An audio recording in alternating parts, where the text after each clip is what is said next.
1972 fue un año trágico, pero también ocurrieron en ese año algunos hechos impensados. El más importante, diálogos clandestinos entre oficiales del ejército y tupamaros presos en varios cuarteles, pero en particular en el cuartel Florida. Los diálogos fueron hechos a espaldas del gobierno y del parlamento. En aquellos diálogos, miembros del ejército y del MLN lograron puntos de acercamiento, desde una mirada nacionalista y en la coincidencia de combatir lo que consideraban ilícitos económicos. Creo que eso se debe, para mí ha sido un rasgo de una gran capacidad y de una gran inteligencia de las Fuerzas Armadas. En ese sentido, muchos compañeros se creyeron que las Fuerzas Armadas eran parte de un movimiento que estaba en contra, no digo popular porque no es así, pero sí que estaba en contra de la corrupción, que estaba en contra de una cantidad de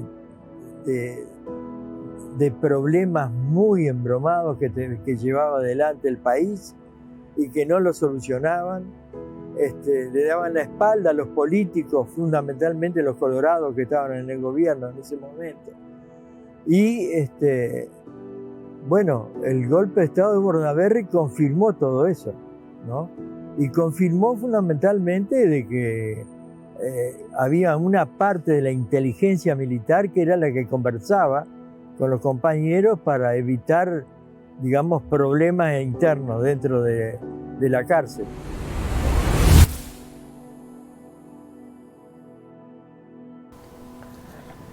Nosotros tuvimos una iniciativa similar a una iniciativa que tuvieron los capitanes cuando estábamos en Cana, de que esto no se arreglaba, caían todos los días gente, se torturaba, gritos, estábamos en Cana. Y una vez un coronel en un interrogatorio me dice, bueno, a ver, esa dirección, queremos saber esa dirección. Y yo le digo, mire, coronel, al nivel que estamos nosotros, no nos vamos a estar conversando de esas cosas. Deberíamos estar conversando de otras para ver cómo se arregla eso. Cortaron la luz. Y el calladito, no se dio nada, mandaron de vuelta para acá, el 9º Caballería. Al poco tiempo, de nochecita, me sacan el calabozo. Me habían afeitado antes. Y me llevan a un despacho donde estaban parados al fondo gente del comando. ¿Del comando de quién? De Cristi y del Goyo, que estaban sentados en primera fila. Tuvimos 2 charlas, una de 6 horas y otra de 8 horas, conversando qué hacer con el país, qué queríamos nosotros, qué querían ellos, el problema del mar, que teníamos más territorio en el agua que en la tierra y no hemos hecho nada, el problema de la tierra, ese el que nos motivó en la Suiza de América. Cuando se hizo el último contacto con los militares, el que entró al cuartel fui yo. Y al llamado, yo estaba en la dirección en ese momento. Y al llamado del ñato, me reuní con él en la Centenario y Avenida Italia. Y estaba la camioneta de los militares ahí. Y le dije, no, por supuesto, le dije, porque así lo sentía, andate vos que yo me quedo, ¿verdad? Pero el ñato no aceptó, y creo que con buen criterio, porque me dijo que en ese momento no, porque estaba muy, muy difícil toda la situación, ¿no? Y los militares le dijeron que si él se escapaba, y veníamos a levantarlo, mataban los que ya eran rehenes. Un buen día me cargan una camioneta, a mí y otro compañero, nos llevan al Florida, y en el Florida descargan a los que habíamos sido dirigentes, porque éramos presas, no dirigentes. Ahí está el ñato, ahí está el Inge. Y empezamos a tener conversaciones sobre estos temas, con gran interés de los capitanes, de los mandos medios. ¿Por qué? Porque eran los que salían a la calle. Y la organización tenía potencial. Y no sabía, ellos y no los viejos, como decían ellos, que eran los generales, son los que dan la cara. Y empezamos a trabajar, a tener reuniones con algunos, y se redactó un acuerdo de 5 puntos para la vía de posición de las armas. Nosotros podíamos elaborarlo con ellos, pero no decidirlo. Salimos, tomamos contacto con la dirección, hablamos con ellos, el nieto y yo. Mencionaba los diálogos en el Florida. ¿Cómo fue eso? ¿Usted participó? Yo participé, a mí me llevaron a la cárcel, al cuartel de Maldonado. Estábamos juntos cuando se empezaron las primeras conversaciones. Primero lo llevaron a Cámpora, después lo llevaron a Ñato, al Florida, y después a mí me llevaron allá porque había unas declaraciones ahí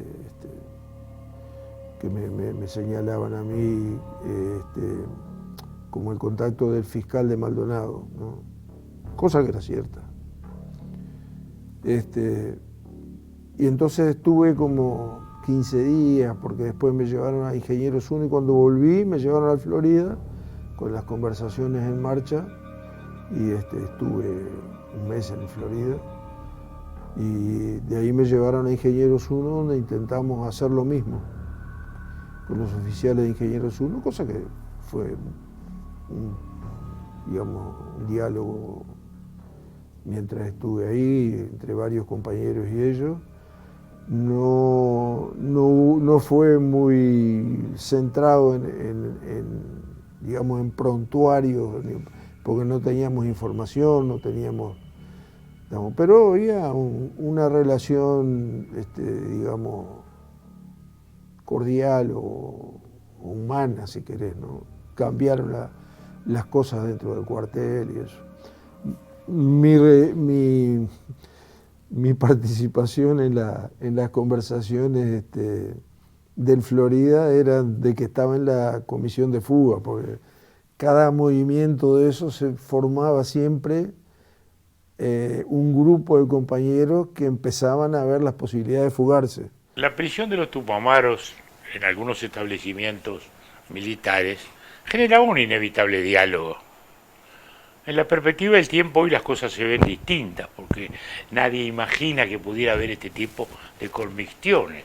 Pero sin embargo, las hubieron e históricamente son demostrables, de cómo los Tupamaros, con capacidad política, porque los que estaban presos eran dirigentes con capacidad política, con locuacidad para explicar, ni hablar Rosenkopf, que era un autor de teatro, y otros parecidos. Y entonces le hablaban a los militares, diciéndole, bueno, la lucha nuestra es por lo mismo, luchamos contra las oligarquías, luchamos contra los ilícitos económicos, la corrupción política, en definitiva, ¿por qué nos tenemos que matar los unos a los otros como está ocurriendo? Y esa prédica prendió en algún sector militar, fundamentalmente eso se vivió mucho en el batallón Florida de infantería, donde hubo claramente esa convicción, donde se pactó una tregua y donde incluso hubo, digamos, una escenificación de un eventual acuerdo de paz, pactado entre ellos, entre los militares, los militares y los Tupamaros presos. Es decir, era un episodio, si hoy lo mira uno en el tiempo, surrealista. Ahí hay una zona de superposición entre Tupamaros y militares. ¿Qué es lo que tienen en común? Nacionalismo. Son organizaciones nacionalistas. desde luego, el ejército artiguista, y los Tupas son una guerrilla que no es marxista-leninista, para mi gusto, es una guerrilla más nacionalista que marxista. Aunque todas las organizaciones de izquierda están teñidas en mayor o menor medida en la década de 60 de marxismo, en fin. Pero tienen en común el nacionalismo, tienen en común también la sospecha y la crítica de la política tradicional. Los Tupas rechazan la política tradicional, desde luego, la política tradicional de lo que llamaremos la derecha, para usar las palabras de ellos, pero también la política tradicional de los comunistas. Si algo querían los Tupas era no ser comunistas, porque pensaban que los comunistas no servían para nada, que los comunistas lo único que hacían era hablar de la revolución, cuando de lo que realmente se trataba era de hacerla, ¿no? De ahí la famosa frase, ¿no?, desde el principio de los 60, que ya circulaba en el coordinador. Las palabras nos separan, la acción nos une. Lo que hay que hacer es hacer. Hay que dejarse de hablar y hacer, ¿ya? Entonces, los Tupas hicieron nacionalismo, crítica de la política tradicional. Los militares empezaron a hacer, ¿no?, nacionalismo, crítica de la política tradicional. El corazón que los une, o la columna que los une, la viga que los une, es la lucha contra la corrupción. Entre los tupamaros hubo diferencias respecto al contenido de estos diálogos con los militares. Se habló primero de una rendición incondicional. Luego se llegó a un acuerdo. El texto de ese acuerdo fue traído aquí, a la residencia de Suárez, por los generales Álvarez y Cristi, pero Bordaberry lo rechazó. Primero solo y luego, en segunda instancia, después de consultar a sus principales asesores. Fui al cuartel, me reuní con los compañeros para ver cómo estaban. ¿Se reunió con los...? Yo me reuní. ¿Entró al Florida? Yo entré al Florida, sí. Entré al Florida armado, ¿no? Y estuve con ellos, me dieron la carta, que es una carta que es una propuesta del Florida para la rendición incondicional del MLN, incondicional, la entrega de las armas, ¿verdad? Y la entrega de las armas y la entrega de Raúl Sendic.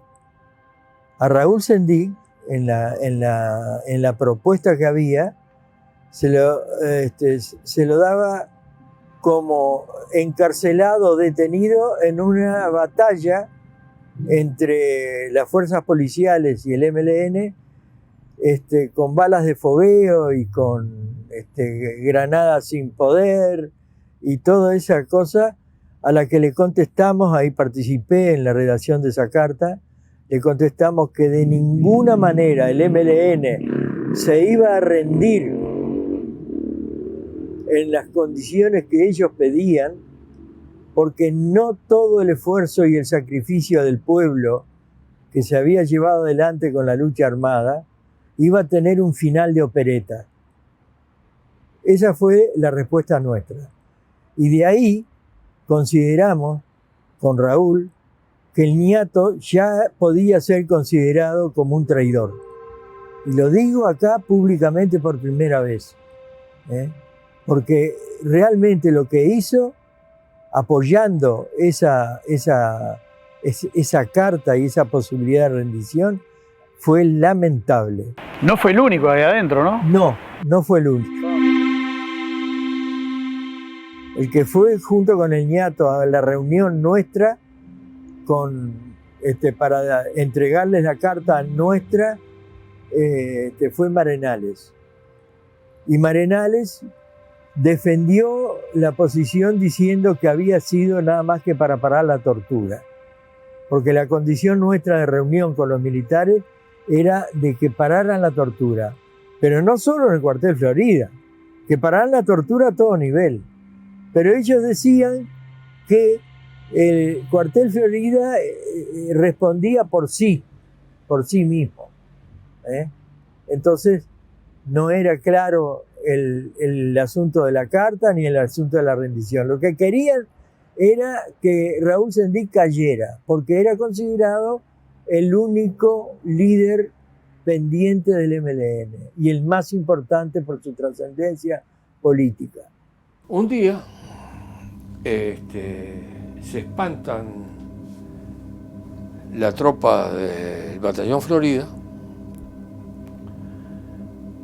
porque el Clarín toca en forma reiterada, como 5 veces, la llegada de un comandante. Digo que negocio. Nosotros no sabíamos nada. En determinado momento nos sacan de ahí, nos llevan a un gran salón donde están Gravina, Zorrilla, los hermanos Subía, el Goyo en primera fila, Cristi en primera fila. Y estábamos en una mesa, estábamos con el ñato, no sé quién más estaba Calcaño. Y yo tengo el papelito con los 5, lo había agarrado ahí, que era copia. Y pasa Ramón Trabal, se arrima a la mesa.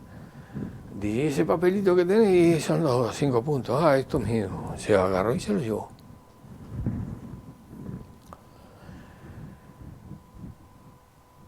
Hasta ahí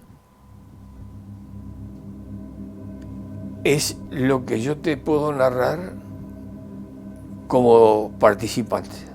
Pero hay algo que me lo entero, seguramente por la misma vía que Leza, porque él también tenía con variantes esto. Y es que el Goyo y Cristi se entrevistan con Bordaberry, que era el presidente, y le plantean toda esta historia, los puntos.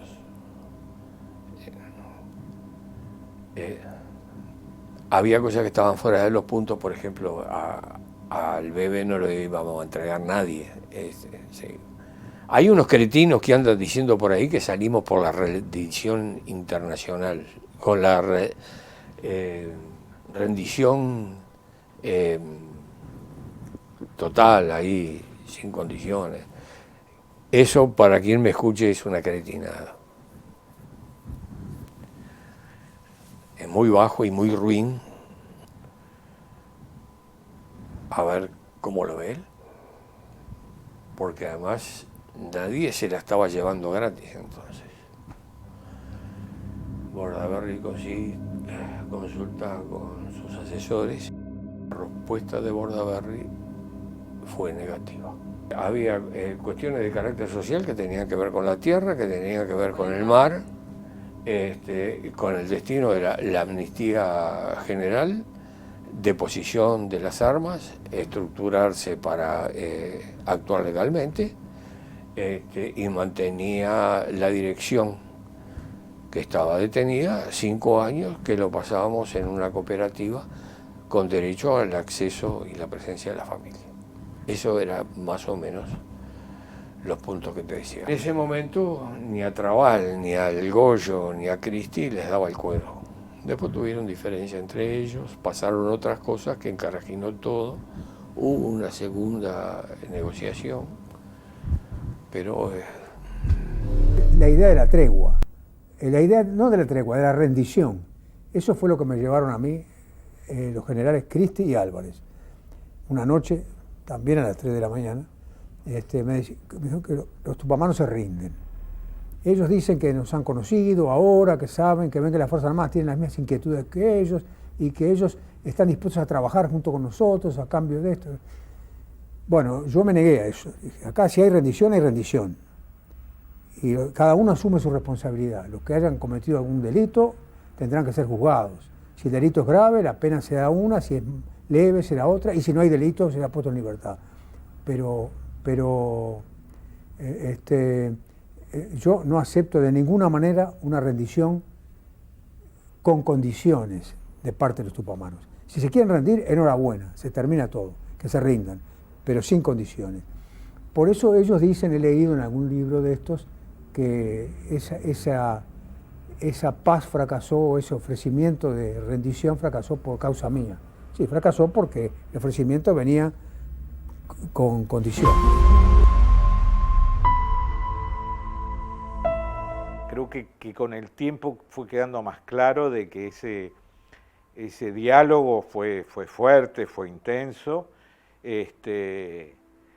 y que yo con el tiempo llegué a la conclusión, y sobre eso he escrito ahora, digo, en Democracia, esa idea de que en el fondo hubo un enfrentamiento, terminado el enfrentamiento, había una especie de entendimiento entre los combatientes, ¿no? Los militares y los guerrilleros. Un entendimiento que dejaba por fuera a la sociedad civil. Que esa es la historia de todo esto, ¿no? Es decir, la guerrilla arranca sin haberle consultado a nadie si era necesario hacer una revolución a través de la guerrilla o no. Ellos se les ocurrió y arrancaron. Y las Fuerzas Armadas responden primero a un llamado legal del gobierno del momento que dice, bueno, esto hay que pararlo, ¿eh? Y después dicen, bueno, ahora seguimos nosotros. Los que quisieron tomar el poder por las armas perdieron y los otros que hicieron tomaron el poder por las armas. En realidad la tregua nunca hubiese podido fructificar porque el MLN, las condiciones que puso la elección del MLN no eran aceptables, de ninguna manera podía ser aceptada por las Fuerzas Armadas. Y obviamente el poder político lo rechazó. Me refiero al poder político, al gobierno de la época, entendía que de ninguna manera se podía entrar en componendas con el MLN. La posición de Bordaberry en aquel momento fue que se rindan, que sean sometidos a la justicia. Esa era la posición de Bordaberry, oficial de Bordaberry. Dice, bueno, pero esto, si el BEBE no lo aprueba, o sea, Sendic, no podemos seguir. Y bueno, traigan al BEBE. Entonces, el perseguido número uno, lo van a buscar los tupomaros, lo traen a una unidad militar, hablan con él, que no estuvo de acuerdo con el acuerdo por otra parte, y se va, ¿no? Y lo dejan ir, digamos así. Es decir, fue sin duda un pacto que intentó hacer una especie de paz de fuerzas militares, las insurgentes y las del Estado, y ambas le imponían, digamos, una línea de gobierno al gobierno, al Estado democrático. Eso se frustró, sí, nosotros estuvimos en contra desde adentro del gobierno, pero también desde adentro de la fuerza del movimiento Tupamaro existió, porque tampoco la dirección en definitiva aceptó esa llamada tregua. De modo que lo que demuestra esto era cómo estos procesos son bastante más complejos de lo que parece. Y también de que no son unidireccionales, ¿no? Porque hoy parece que los militares solo castigaban y torturaban a los guerrilleros, cuando es evidente que tuvieron momentos de paz y hasta de entendimiento. ¿Cómo ve hoy aquellas conversaciones, esos acercamientos entre militares y el MLN, que llegó incluso a haber un acuerdo que después no lo aceptó? Sí, el diario del lunes es muy claro, no le da la razón al MLN. Fue una equivocación grande. No sé qué opciones teníamos en plena decadencia y por decadencia por todas estas cosas que hablamos antes. Errarle a la estrategia que se debía seguir.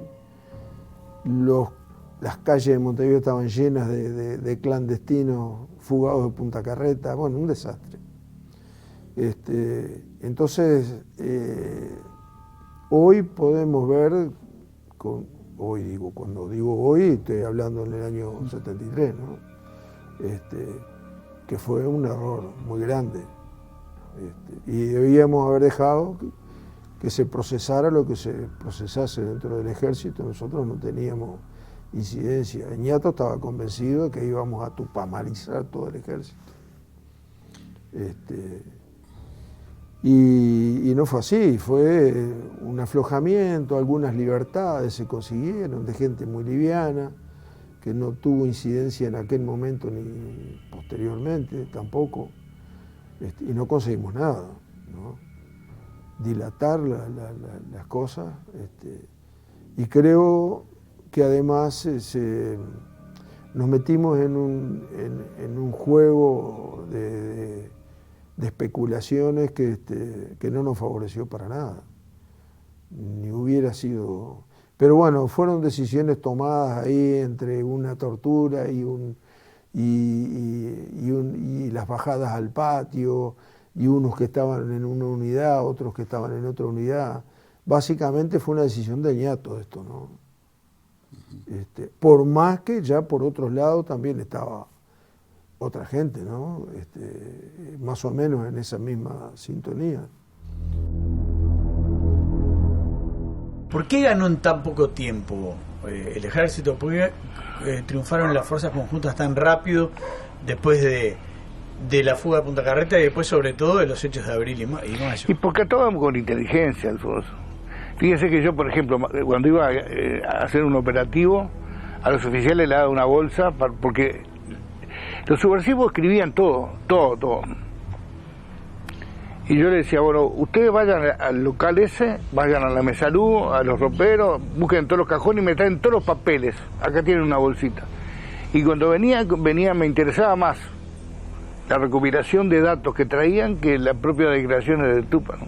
La tortura jugó un papel fundamental para la derrota de Tupamara. No es así. No. Le voy a decir, también la propia... los propios Tupac que colaboraban con nosotros, ¿no? ¿En qué sentido, coronel? Y delataban. Eso es otra de las cosas que también ha pasado el tiempo y nosotros bajo ningún concepto, porque entendemos que era una guerra y que yo no sé si no hubiera hecho lo mismo. Entonces, me parece un poco digno decir que eran unos buchones, ¿no? Pero tortura hubo, obviamente. No, lo que hubo fue apremio. Yo apremié. ¿Tortura no le llamo? No, tortura era yo salí de mi casa y darle un beso a mi señor y no sabía si volvía. Eso era tortura. Hoy atrás de un auto en un semáforo y no sabía si aparecía un auto y me mataba. Tortura era que descubrimos que el soldado que venía en el camión que nos llevaba de 8 octubre hasta el cuartel nos delató y nos iban a matar después los 4 soldados. Eso era tortura. Lo que pasa es que ellos ahora resulta que con un falaz relato y con una política de derechos humanos que inventaron ellos, como lo del terrorismo de Estado y eso, han transformado los victimarios en víctimas. Pero es la primera vez, Alfonso, que se habla en estos términos, ¿no? O sea que yo no he visto ningún reportaje donde se ahonde en todos estos detalles, ¿no? Claro, pero por ejemplo, submarino, golpes, picana, eso es tortura, premio. Yo ya, perfecto. Todo ese tema ya hablé. ¿Qué papel jugó la tortura en la caída? Fundamental. El MLN estaba creído, todos estábamos creídos,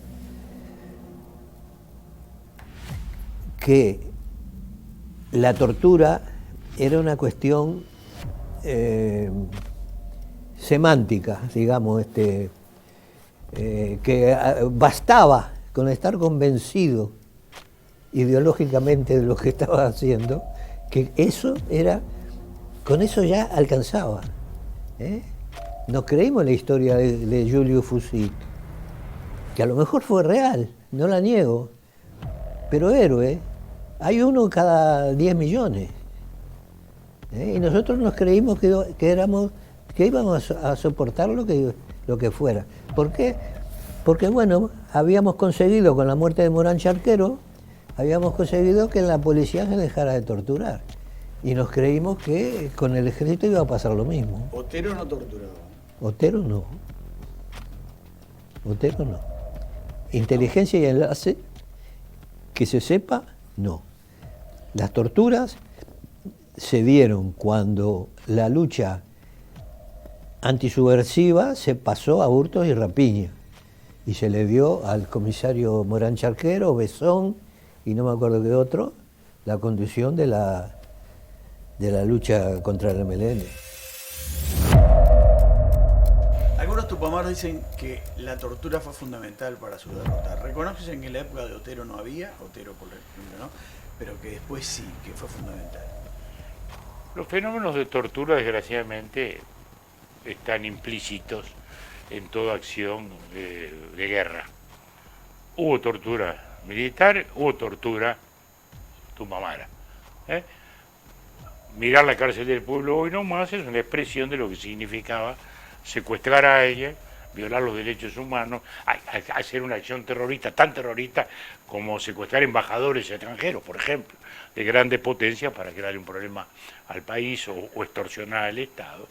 Basta ver lo que es la prisión, el ahogo, la sensación de opresión de la cárcel del pueblo para saber que la tortura fue muy fuerte también del lado de la guerrilla.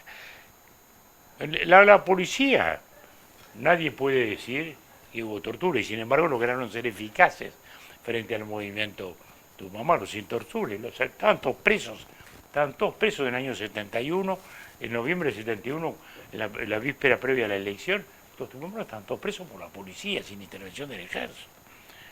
Quiere decir que el fenómeno, y el comisario Otero, nadie ha podido decir que hubiera sido torturador y que fue el protagonista de esa acción. La tortura aparece luego como un fenómeno que se desencadena en la irrupción militar. No creo que pueda ser decisivo en la misma medida que la policía sin tortura los había derrotado. Lo que ocurre es que luego de los episodios conocidos, el ejército tiene el saxón y desgraciadamente un ejército no preparado para una acción guerrillera se desliza a ese territorio de la ilegalidad con digamos episodios de esa naturaleza, pero que fueron luego peores, digamos, en que se pierde la institucionalidad. Al principio no fue tanto como se habla, digamos, sino que fueron acciones militares típicas y convencionales. Previo a la detención de Jorge Valle están los diálogos clandestinos entre militares y tupamaros que se suceden en los cuarteles. Sí.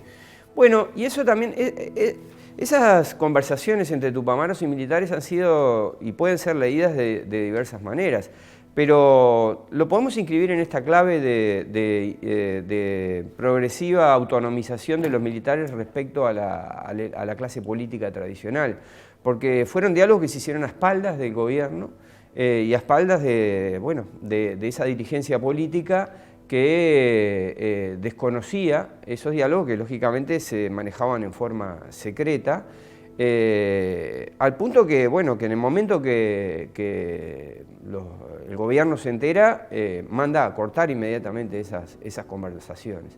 En definitiva, los militares, sin consultar a su mando político civil, la presidencia de la República y pasando por el Ministerio de Defensa, habían resuelto iniciar ellos por sí, ante sí, unas conversaciones con los dirigentes tupamaros detenidos que, entre otras cosas, suponían vincular a algunos políticos tradicionales en hechos de corrupción,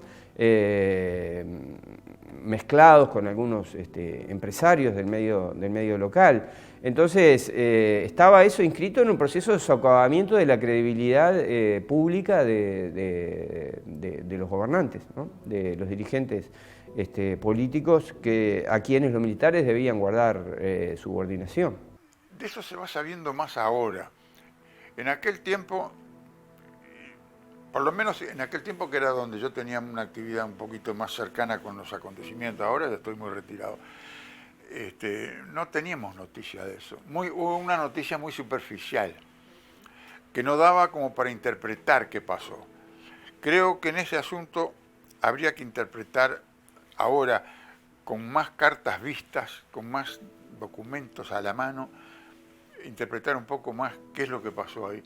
Porque por lo menos lo que yo veo ahora con más conocimiento de las cosas, pasó muchas cosas, me parece.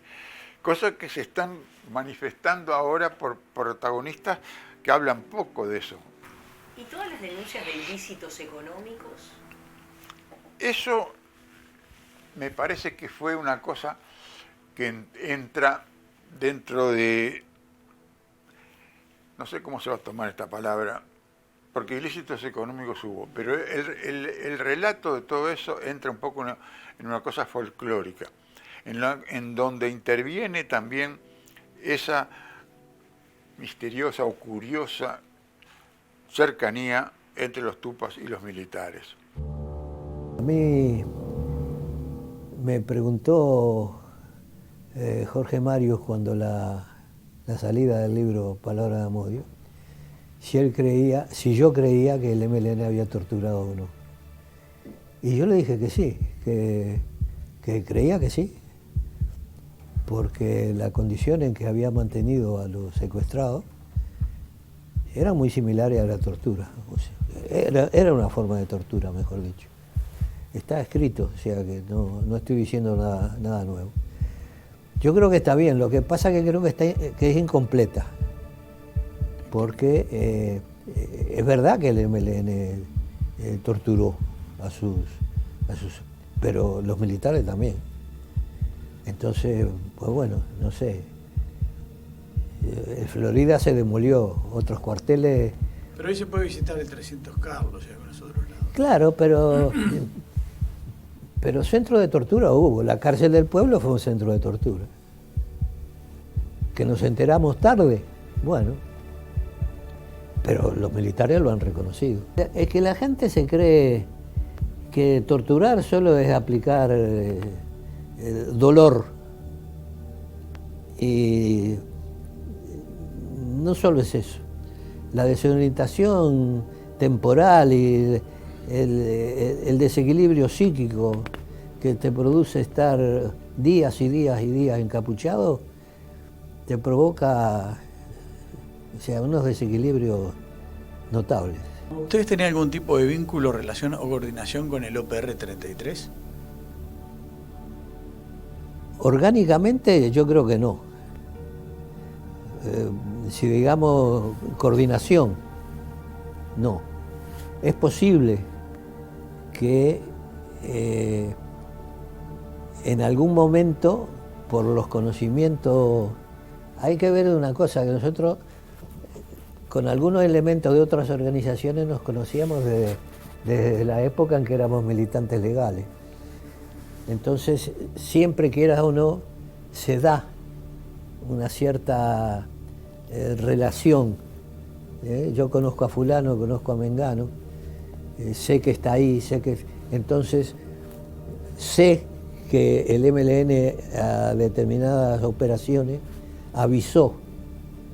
Puede pasar, ojo que dentro de 2 días o 3 días puede pasar esto, estar alerta.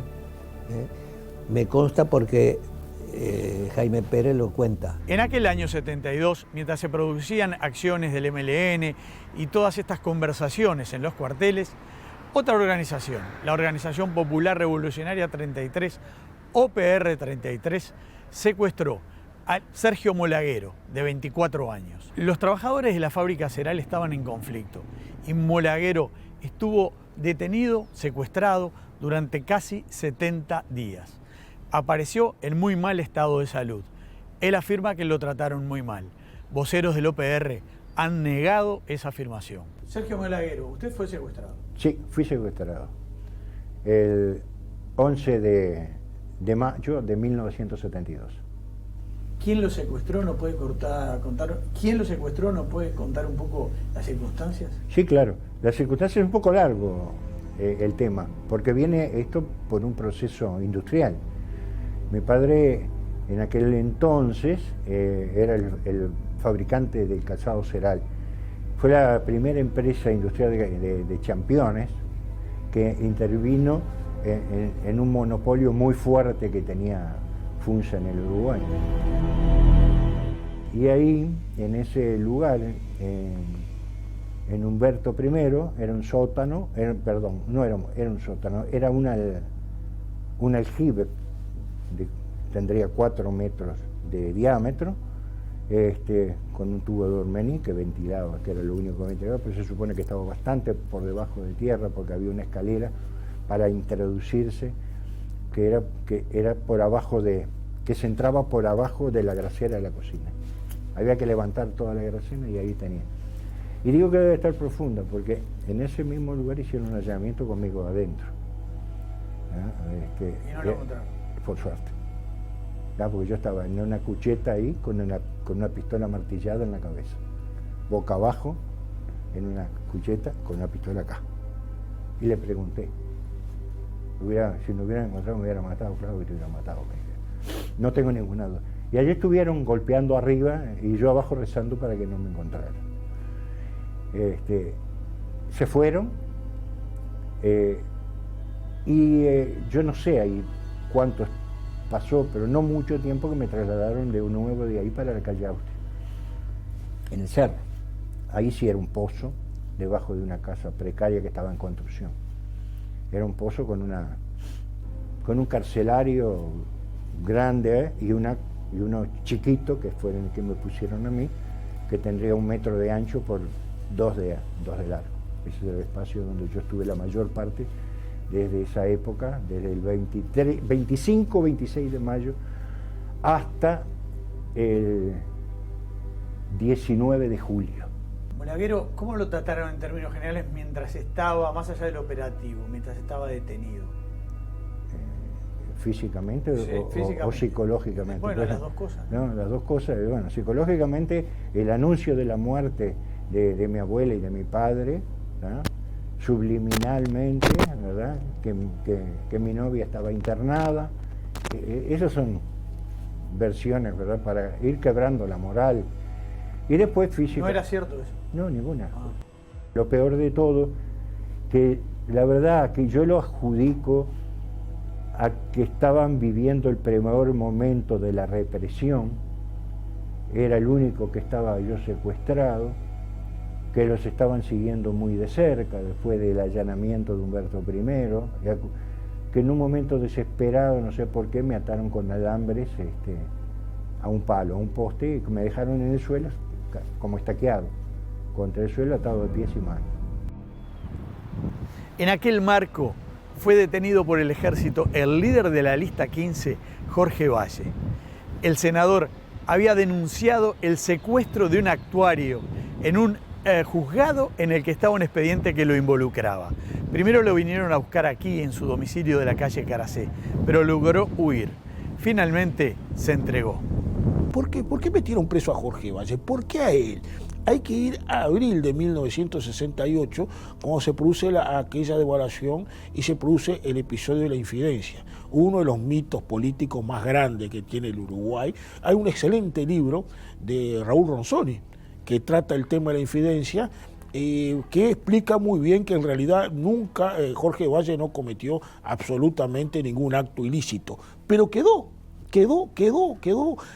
grabado en la memoria popular que hay que Jorge Valle de alguna manera había sido causante de esa devaluación y que había él y otros más habían hecho una fortuna con la venta de dólares.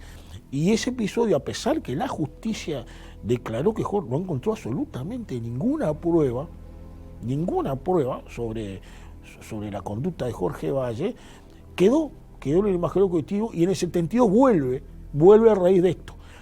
Cuando las Fuerzas Armadas empiezan a buscar los ilícitos económicos, van hacia Jorge Valle, buscan los expedientes de la infidencia en los juzgados civiles, tratando esta vez sí de plantear una acusación firme contra él.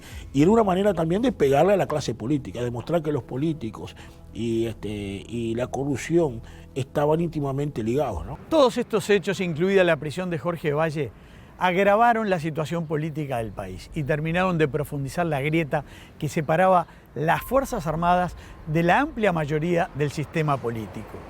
Y quedó abierto el camino al levantamiento militar de febrero del 73. Para muchos, verdadero golpe de Estado. Para otros, la primera etapa de un golpe de Estado dado en 2 partes. Estos hechos de febrero serán motivo de otro especial de Canal 5.